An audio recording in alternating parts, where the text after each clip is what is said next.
In front of me is REALME X50 5G, and let me show you how to locate IMEI and serial number on the following device. So we have two options, two methods. The first one is to open the phone dialer and enter a secret code, which is *#, 06#. And as you can see, all necessary data is right in front of you. So here we've got both IMEI numbers and also serial number assigned to your REALME. Then you can also open those numbers through the settings. To do it, just open the list of all apps, go to the settings and pick About Phone.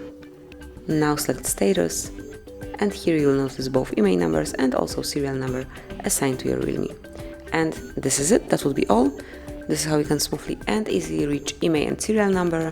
Thank you for watching, please subscribe our channel and leave the thumbs up.